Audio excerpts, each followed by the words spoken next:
Good afternoon, everyone. A new drought zone is forming across our planet from 30 north to 40 north. Let's take a look at where it is. And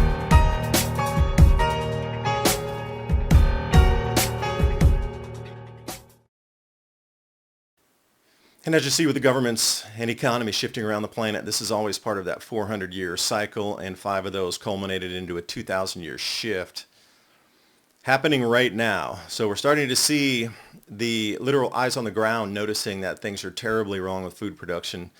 Although the media would give you the rosy forecast in USDA with the stabilization of the market and what they're saying around globally, but when you look at news across these areas that produce, it's starting to see something different. So the map that you see right here is areas that are going to be in tonight's video that are showing the drought zone forming from Afghanistan all the way over to North Korea, in China as well, parts of Pakistan, India. Now, this will extend all the way over to the Caspian Sea. And where you see the mountains, whether it be the Tibetan Plateau, this weather systems have changed tack and they're slamming against that and dropping, extremes all along the mountain ranges there that you see. So Afghanistan, the Middle East, the Indus Valley, this place has been part of our history for 7,000 years. It goes through cycles of wet and dry, but classic Afghanistan, deserty, full of ruins, temples, ancient cities.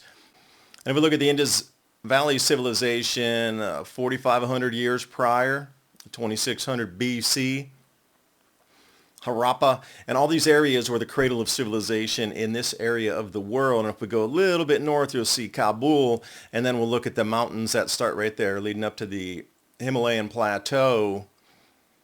And these are where the Silk Road had run through as well, northern route, not so much the southern sea route or the southern route through Myanmar.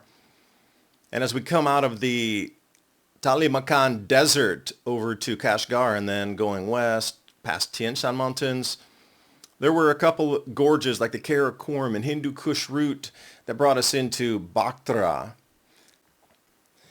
And as well, these Vimana flying craft that we've heard about through Indian mythology, these are in the rocks in the boulder fields. These carvings, iconography, I would ask you, is it a Vimana or is it random? And they're finding all this gold and jade in the crossroads between China going over to further into Persia. 1st century AD, Dragon Master. This was a hybrid of that time. So this place is steeped in history, and everybody wants these crossroads because Yamchun Fort right here is part of that crossing over from one area of Asia into the next. Been contested as long as it's been a trade route. And the Pamir Highway, second highest paved road in the world. So this is where this new weather system is bunching up against these mountains here. And as an example here, Barakashan starting to lose land, crops, and livestock, and villages completely wiped away. So there's a massive drastic change happening here with rainfall as well. And this is, a good dozen of these that I've seen over the last year, and it always has just the walls are standing left after the floods come through. And looking further afield, it's not really what I would say on a picture postcard is the wettest, most lush place on the planet, but that water has nowhere to seep into.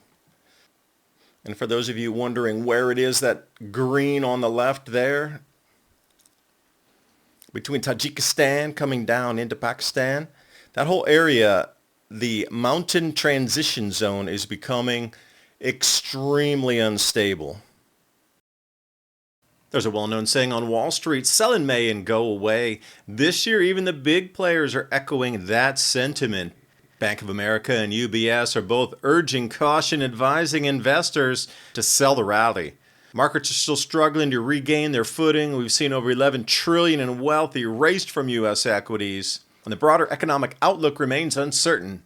Historically, periods like this have often led to increases in central bank intervention, which more often than not means more money printing and a weaker dollar. In uncertain environments, one asset has shown remarkable resilience over thousands of years: physical gold. And Goldman Sachs is projecting a possible rise to $4,000 an ounce by 2026. If you're looking for stability in turbulent times, owning physical gold can offer a level of diversification and protection that paper assets simply can't. Here's the next step. Call Monetary Gold at 1-888-570-2636. Ask how you can hold gold in a tax advantage IRA and what incentives they have today. Again, that's 1-888-570-2636. And tell them Adapt 2030 sent you. And the reason I put the map up there is that Indus Valley, it circulated all through the lowlands in Pakistan all the way up to the periphery edge. But as these new storm systems, weather patterns, jet stream flows, it's coming right up to there, hitting the extremes, bouncing off and like actually going away from places that it normally would drop out into, disrupting the hydrological cycle. We're starting to see this again and again and again. Punjab, same. Uttar Pradesh, same. So a lot of these conflict zones, like in the Punjab, which is part in India and part in Pakistan, also they're going into a drought. They lost a lot of rice, and I did that forecast. That's in my playlist. You can check it out. But now Afghanistan faces a food crisis because their rainfall in total has dropped 40%. 40. And again, Islamabad, that's just directly across from Kabul going east pretty much. But look at the size of the hail. This is the amplification that I'm talking about. Not only lost crops, but property. The winds are ferocious. And everything that we're seeing in terms of extremes is bunching up right here along those mountains. So this is going to be a waste zone of agricultural production. So you can see the topography here. Anywhere the lowlands or the valley lands, river estuary lands are coming up to high elevation mountains, this is going to be a danger zone for anybody that's doing animal husbandry or farming up there. Now this is just at the base of Himachal Pradesh, but check out the lightning. Very unusual for India to be this incredibly electrified along the lower Himalaya there going up into it. Yeah, they get thunderstorms during their monsoon season, but nothing like this. Incredibly amplified. And since we're on India, I thought I'd throw you the most air polluted cities in 2024. I know it's a year old. They haven't done 2025 yet, but 11 out of 20 of those are in these same areas that are hitting with the weather extremes. Now, there's no correlation, at least in my opinion, of the extremes. It's just a jet stream flows changed. And the way it's hitting, you know, on islands too, they got a windward side and a leeward side. They got a rain side and a dry side. Well, that's exactly the same phenomenon. Weather's coming in and then it hits a range of mountains and it bends around them. And then that one area before it reconnects is that dry zone. Like Maui's a perfect example of that. You get like dry, sort of hot, dusty conditions on the west side, but on the east side and Hana area, just lush. Lahaina side, not so much. But you can see now on a global level this is happening, and it all begins with the highest peaks on our planet. These zones now are, well, going offline. Now, again, if you're following from Qinghai, that's coming down out of the plateau, that purple area, Gansu, the green one. 62% below the long-term average. So it's starting to dry out off the Tibetan plateau as well. And this whole area is becoming an arid zone. So I pulled up a couple reports from the past here, 3,500 years in the past. And that yellow box right there is in Qinghai, coming down into Gansu off plateau. Just reference point for you where it sits. And as we look back in time, far left of the chart is 3,500 years ago. But notice how it dips with the red and then comes back out. The far right of the chart is where we sit today. Do you notice any similarities where those red lines with the deficit of rainfall are touching? The famous quote is, the mandate from heaven has been removed from the emperor. If they can't feed the people, they have lost the divine right to rule, that the heavens are no longer looking on them with fortune. Public has the right to take them out at that point. It's all within the basis of heaven and the seed point of the Big Dipper with the Beidou Qixing. That's been like that for 5,000 years. If the emperor cannot provide the people, they are removed and replaced with somebody that can. But that 20 to 30-year chaos zone brings them in and out of these longer duration cycles, which things sort of stabilize once a new emperor comes in. So you can, and they're like, wow, it's stabilized. It must be the new emperor. No, It was a 400 or a 2,000 or a 3,500 year cycle that hit its apex, and you all got angry at the bottom of the apex, and finally when you figured it out and you got a new ruler in there, you were coming out of that period anyway. And things had stabilized and food grew again.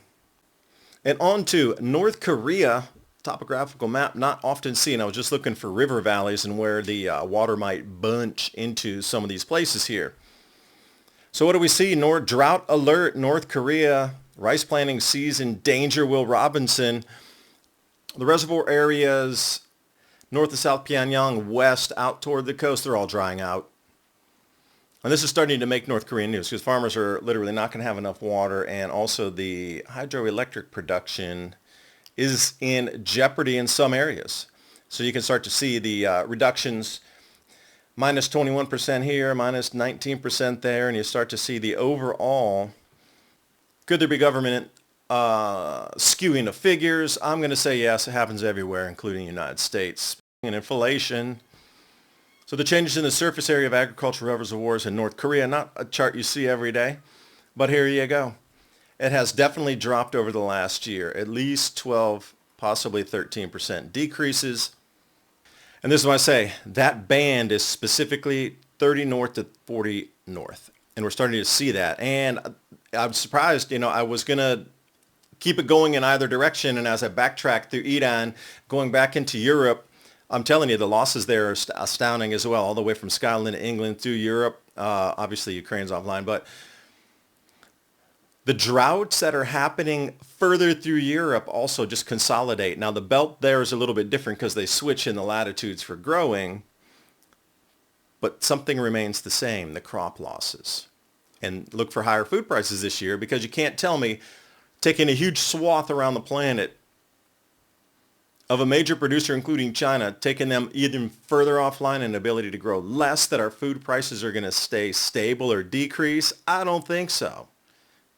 And here's another thing that's happening in Afghanistan and also in North Korea both. They're getting slammed by the U.S.D exchange rate changes and the strengthening of the dollar. So put the exchange rate up there, top Pyongyang, 20,000 at May 10th. 2025. And if we roll the clock back 2 years to approximately the same week, it was May 14th, 8,216. So if you do the math on that, that's 243% increase in pricing, a 2.4x for everything, or a devaluing of the currency. And that has, well, shown up in prices here. Not as highly as you would think with the exchange rate, but again, government controls. Top bar there, that's 2025. March, April, May, and then below where it splits again in the colors, that's 2023, April, May.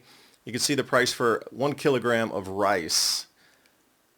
Not quite doubling, but getting up there in the 70% plus range. Again, you can see why civil unrest is starting to spread there and people are angry. But jumping over to Afghanistan, the exact same phenomenon. Look at the bottom there. I highlighted it in blue for you. People are already complaining about currency crisis, food prices, etc. But a bag of flour has increased from 1,400 to 1,520. And cooking oil went from 1,700 to 2,060. And a kilogram of sugar from 350 to 420. Now we're starting to see this across the planet, where these increases are just at the edge of people's survivability. Now how would that be for us? Can you take another 50% increase in your food costs? How about a doubling of it? And that's why I'm excited. TrueLeafMarket.com. Heirloom and organic seeds for any grow zone on the planet. That link's in the description box below. And every purchase you make helps keep this channel on air. I do appreciate you watching. Hope you got something out of the video. Please share with friends and family. Smash that like button. Help the algorithm move it through. But anyway, I'll see you next time. Bye for now.